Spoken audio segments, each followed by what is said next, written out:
पश्चिम क्षेत्र में पधारने पर स्वागत और अभिनंदन करता हूं। बहुत बहुत धन्यवाद। जय हिंद, जय भारत।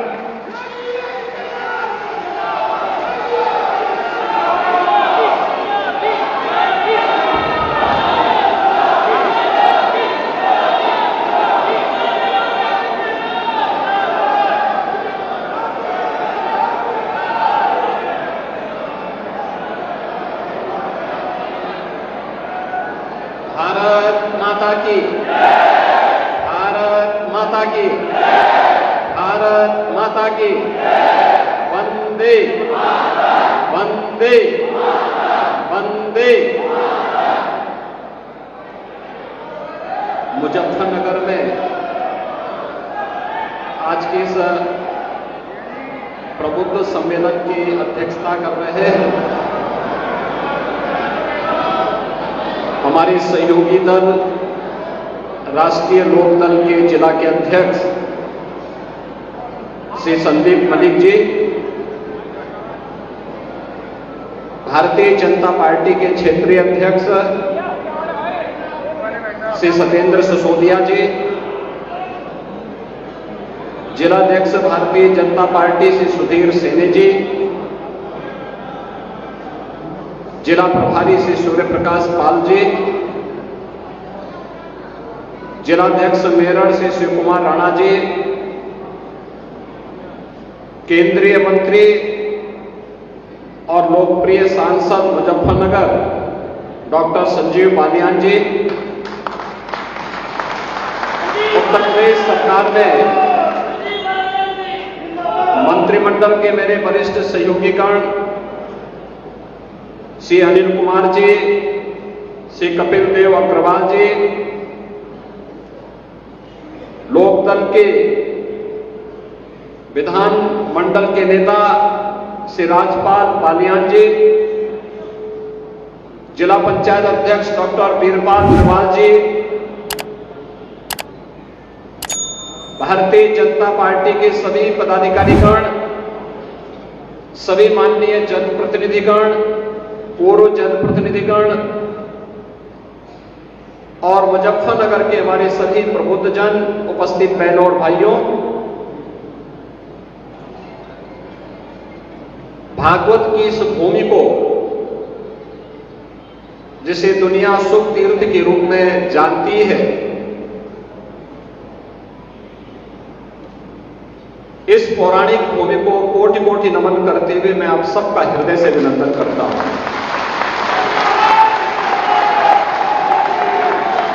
बहनों और भाइयों, ये मेरा सौभाग्य है कि यहां के माननीय जनप्रतिनिधियों की जो यहां की जनता की दशकों से जो मांग थी कि सुख तीर्थ को उसका पुराना वैभव वापस मिलना चाहिए, और वह आज हमारी सरकार ने जो यहां की जनभावना थी उसके अनुरूप सुख तीर्थ को सुख तीर्थ विकास परिषद गठित करने के साथ आगे बढ़ाने का निर्णय लिया है।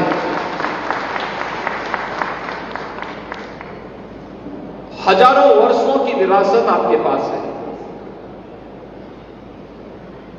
आप भी कह सकते हैं कि जीवन की सच्चाई को श्रीमद् भागवत महापुराण के माध्यम से आज भी देश और दुनिया के अंदर जहां कहीं भी सनातन धर्मावलंबी होगा वह इस महापुराण का श्रवण करता है। और आप कह सकते हैं कि 5000 वर्ष पहले सबसे पहले सुखदेव जी महाराज ने इस महापुराण का वाचन कहीं पे किया था तो हमारे जनपद में किया था, मुजफ्फरनगर जनपद में। अब सोचो दुनिया के अंदर 5000 वर्ष का इतिहास कितने लोगों के पास होगा? किसी के पास नहीं। लेकिन आपके पास उंगली में गिनने के लिए है 5000 वर्ष पुराना इतिहास। इतिहास बनाने की भूमि है।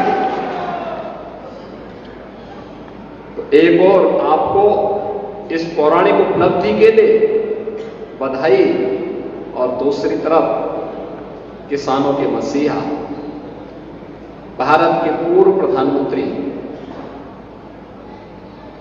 चौधरी चरण सिंह जी को भारत रत्न मिला। चौधरी साहब को सम्मान बहुत पहले मिलना चाहिए था, लेकिन किसान पिछली सरकारों के एजेंडे में नहीं था, अन्यथा यह कार्य बहुत पहले होना चाहिए था। क्या कर रहा था इंडी गठबंधन? लोग तो वही थे 2004 से 2014 तक 10 वर्ष के अपने कार्यकाल में भी चौधरी साहब को यह सम्मान दे सकते थे, लेकिन यह सम्मान प्रधानमंत्री मोदी जी ने दिया, इसलिए मोदी जी के प्रति आभार व्यक्त करते हैं। भारत के विकास का रास्ता हमारे देश के गांव और खेत और खलियान से होकर के जाता है।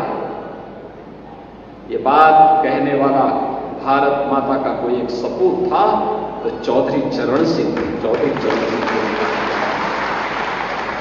और आज चौधरी साहब के प्रति कृतज्ञता ज्ञापित करने के लिए प्रधानमंत्री मोदी जी ने उन्हें भारत रत्न देकर के भारत की उस गौरवशाली परंपरा के साथ जोड़ने का काम किया है, जो हर भारतवासी के लिए सम्मान की बात है। तो स्वाभाविक रूप से मुजफ्फरनगर भी, हमारा पश्चिमी उत्तर प्रदेश भी और हमारा उत्तर प्रदेश भी इससे गौरवान्वित हुआ है, क्योंकि चौधरी साहब उत्तर प्रदेश के मुख्यमंत्री के रूप में भी अपने दायित्व का निर्वहन करके जनता जनार्दन को विकास की एक नई धारा के साथ जोड़ने के कार्य किए थे।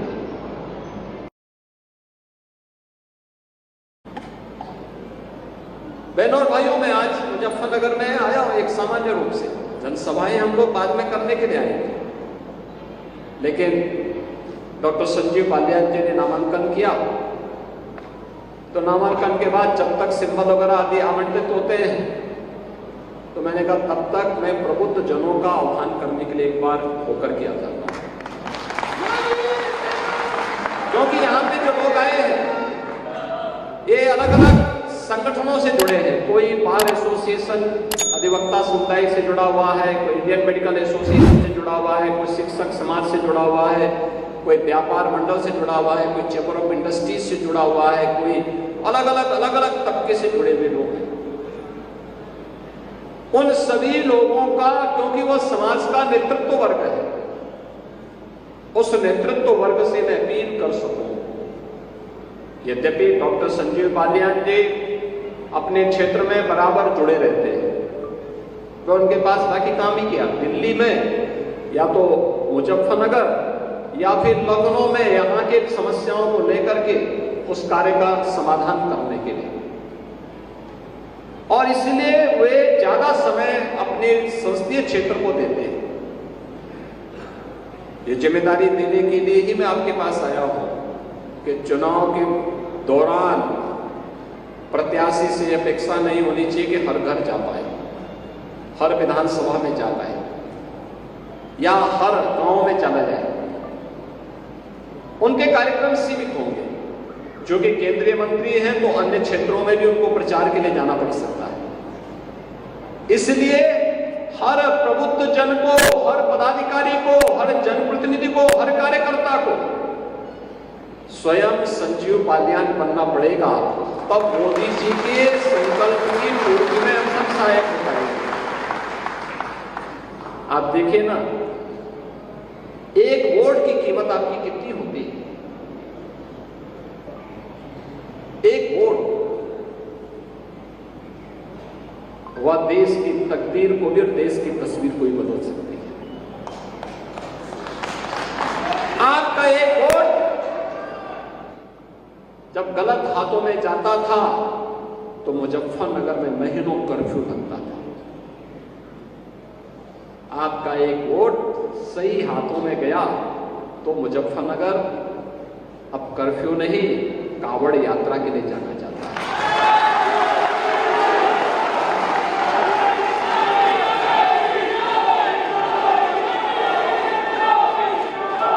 आपका एक वोट गलत हाथों में जाता था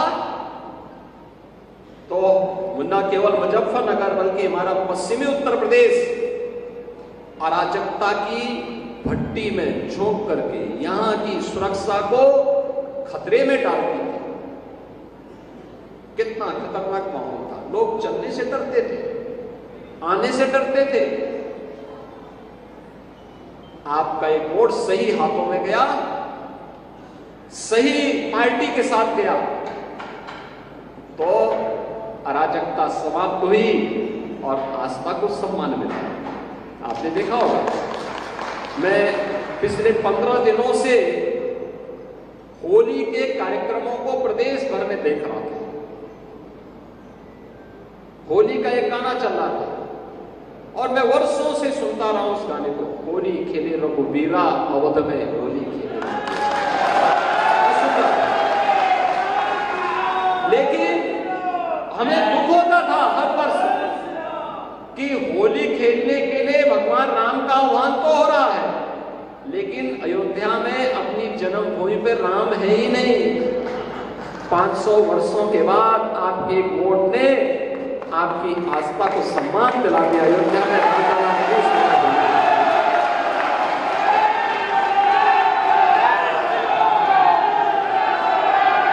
आपका वोट गलत हाथों में जब जाता था तो वह गलत हाथ रंगदारी वसूली करता था, लेकिन एक वोट सही हाथों में गया, सही पार्टी के साथ गया तो परिणाम क्या है? अब रंगदारी नहीं, अब पीएम स्वनिधि योजना के माध्यम से स्ट्रीट वेंडर और व्यापारियों के लिए भी लोन के रास्ते खुले हुए हैं। एक बार नहीं, 2 बार नहीं, 3 बार नहीं, यूपी के अंदर अब तक 18 लाख स्ट्रीट वेंडर को पीएम स्वनिधि योजना में ऋण की सुविधा उपलब्ध हुई है। 18 लाख लोगों को। बहनों और भाइयों, एक वोट की कीमत आपको समाज को बताना है, इसलिए बताना है। जो चर्चा है एक तरफ, जिसके बारे में भी डॉक्टर संजीव बालियान ने भी चर्चा की है, एक तरफ फैमिली फर्स्ट है और दूसरी तरफ नेशन फर्स्ट है। मोदी जी के नेतृत्व में नेशन फर्स्ट की बात होती है, देश पहले, और इंडी गठबंधन के साथ जुड़े हुए लोगों के लिए परिवार पहले है। वे जातिवाद की बात करते हैं और मोदी जी गरीब कल्याण की बात करते हैं।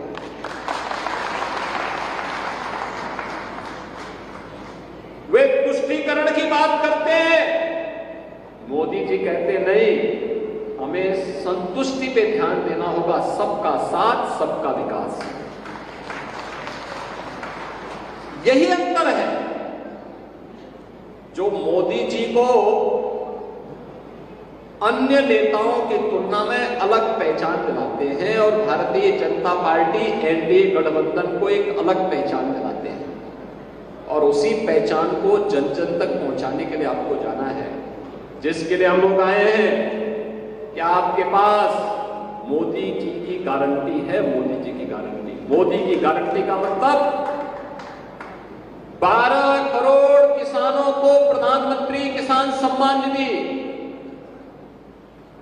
मोदी की गारंटी का मतलब 4 करोड़ गरीबों को सिर ढकने के लिए छत, पीएम आवास योजना का लाभ। 12 करोड़ गरीबों को, गरीब परिवारों को, यानी 60 लाख परिवारों को, 60 लाख लोगों को, 60 करोड़ लोगों को, 60 करोड़ लोगों को 5 लाख रुपए की स्वास्थ्य बीमा का कवर, 2.5 करोड़ परिवारों को उनके घर के अंदर उजाला, 10 करोड़ गरीबों को प्रधानमंत्री उज्ज्वला योजना में फ्री में रसोई गैस का कनेक्शन। मोदी की गारंटी का मतलब हर बेटी और हर व्यापारी को सुरक्षा, नहीं तो पश्चिमी उत्तर प्रदेश में 2017 के पहले हम आते थे। मुझे याद है कपिल देव अग्रवाल जी की सभा में ही मैं आया था 16 में, और मैं आया था उस समय चुनाव प्रचार के लिए। क्या स्थिति थी उस समय, क्या तनाव का माहौल था। मैंने कभी ये तनाव के माहौल में आप लोग रहते हैं, इस तनाव से मुक्त तो करिए। और मैं धन्यवाद दूंगा कि मुजफ्फरपुर नगर वासियों को उन्होंने उस आह्वान के साथ जुड़ करके प्रधानमंत्री मोदी जी के नेतृत्व में विश्वास किया और उत्तर प्रदेश में भी भारतीय जनता पार्टी की सरकार लाने में अपना आशीर्वाद दिया। 2014, 2017, 2019, 2022 ये लगातार आपका आशीर्वाद मिला तो मुजफ्फरनगर लोकसभा सीट में ही, सरथना में ही प्रदेश का पहला स्पोर्ट्स यूनिवर्सिटी बन रहा है, वर्ल्ड क्लास यूनिवर्सिटी बन रही है। अब किसी बेटी पारुल चौधरी को अपनी प्रैक्टिस के लिए दुनिया के अंदर नहीं, बल्कि इसी लोकसभा सीट में उनको अपनी प्रैक्टिस करने का एक अवसर प्राप्त होगा, एक मंच प्राप्त होगा। और फिर मुजफ्फरनगर की बेटी भी अब जब किसी इंटरनेशनल प्रतिस्पर्धा में, किसी एशियाड में, किसी कॉमनवेल्थ गेम्स में, किसी ओलंपिक में गोल्ड मेडल जीतेगी तो डायरेक्ट तस्तरी में परोस करके डिप्टी एसपी का पद उनके सामने होगा। दयानंद डिप्टी एसपी की सीधी नौकरी हमने दी ना। उस बेटी ने घोषणा कहां की थी? चीन में। उसे पूछा गया कि चीन का खिलाड़ी तो तुमसे आगे चल रहा था, तुम कैसे? उसने कहा जैसे वो आगे चल रही थी तो मैंने कहा डिप्टी एसपी का पद छूट जाएगा, तो मैंने उसके मारी अपनी पूरी ताकत और उसको पछाड़ करके भारत को गोल्ड मेडल जीता। अब होनहार खिलाड़ियों की जगह बनेगी मुजफ्फरनगर लोकसभा से, पहले से है लेकिन उसको और एक नया स्वरूप, नए कलेवर के साथ, पूरी भव्यता के साथ, एक इंटरनेशनल खेल की हम यूनिवर्सिटी, स्पोर्ट्स यूनिवर्सिटी यहां बनाने जा रहे हैं। आज आपने देखा होगा डेवलपमेंट के कितने कार्य हुए, और डेवलपमेंट तब सार्थक है जब सुरक्षा हो। सुरक्षा के मोर्चे पर कोई कोताही नहीं, कोई कोताही नहीं। बेटी और व्यापारी की, अन्नदाता किसान की सुरक्षा में जो सेंध लगाएगा तो फिर वह भी देख रहा होगा कि उसको भी 10 बार सोचना पड़ता है कि अगर मैं लगाऊंगा तो फिर इसका परिणाम क्या होगा। बहनों और भाइयों, जो वर्षों से मांग थी आगे कि निजी ट्यूबवेल ऑपरेटर को भी, उस अन्नदाता किसान को भी फ्री बिजली मिले। यद्यपि प्रदेश में बहुत बोर्ड आ रहा था, हमने कहा भी नहीं, अन्नदाता किसान के लिए करेंगे। और 2600 करोड़ रुपए इसी साल अपने बजट में अपने लिए भी किए हैं, तो इसके लिए किए हैं, जिससे उस पैसे को हम सरकार से देंगे और उनको फ्री में पानी, बिजली उपलब्ध करवाएंगे। सोलर पैनल भी उपलब्ध करवाए जा रहे हैं, बेहतर कनेक्टिविटी की जा रही है, सभी प्रकार की सुविधाओं से युक्त किया जा रहा है। और इसीलिए मोदी जी के आने के बाद पूरे देश के अंदर हम एक नए भारत का दर्शन कर रहे हैं। एक नया भारत, इस नए भारत के बारे में दुनिया के मन में सम्मान का भाव जगा है। आज भारत के पासपोर्ट की कीमत दुनिया के अंदर बढ़ी है, भारत की सीमाएं सुरक्षित हुई हैं, देश के अंदर नए नए संस्थान स्थापित हो रहे हैं। भारत एक सही दिशा में आगे बढ़ चुका है। एक नया भारत जिसमें सुरक्षा भी है तो समृद्धि भी है, जिस नए भारत में आजीविका भी है तो आस्था भी है। आप सोचो, क्या अयोध्या में राम मंदिर का निर्माण ये सपा, बसपा और कांग्रेस के लोग करा पाते क्या? आप में से कितने लोग अयोध्या गए दर्शन करने के लिए? पूरा मुजफ्फरनगर ही जा चुका है। आप मुझे बताइए, अब तो नई अयोध्या के दर्शन हो रहे हैं ना। तो अयोध्या अच्छी लग रही है ना? आप सोचो, पिछले 2 महीने के अंदर अयोध्या में 1.5 करोड़ से ज्यादा श्रद्धालुओं ने दर्शन किया है और देश के अंदर से अलग अलग क्षेत्रों से, यानी इतने बड़े पैमाने पे लोग आ रहे हैं और सुगमता से दर्शन हो रहे हैं। सड़कें वहां चौड़ी हो गई, भव्य राम मंदिर का निर्माण हो गया, रामलला विराजमान हो गए। ये तो सब सपना था। आपके पूर्वजों ने इस धरोहर को बचाए रखने के लिए अपने संबोधन के साथ ही राम राम जोड़ दिया था। यहां मैं देखता हूं पश्चिम में कोई किसान मिलता है, कोई परिवार आपस में मिलते हैं, संबोधन में क्या बोलते हैं? राम राम बोलते हैं, जिससे हम अपनी इस लड़ाई को अनंत काल तक आगे बढ़ा सकें। और आज रामलला स्वयं अयोध्या में विराजमान हो चुके हैं। क्या ये संभव था? क्या ये पिछली सरकारें कर पाती? क्या उन्होंने कर्फ्यू दिया, उन्होंने अराजकता दी, उन्होंने आस्था के साथ खिलवाड़ किया, उन्होंने बेटी और व्यापारी की सुरक्षा में सेंध लगवाई। लेकिन आज एक नए माहौल में हम आगे बढ़ रहे हैं। हमें मोदी जी को तीसरा कार्यकाल देना है, क्योंकि मोदी जी भारत को दुनिया की तीसरी बड़ी अर्थव्यवस्था के रूप में काम कर रहे हैं। अगले 3 वर्ष के अंदर भारत को दुनिया की तीसरी बड़ी अर्थव्यवस्था बनाना है, तो मोदी जी को तीसरा कार्यकाल देना होगा। और मोदी जी को तीसरा कार्यकाल देना है तो हमारे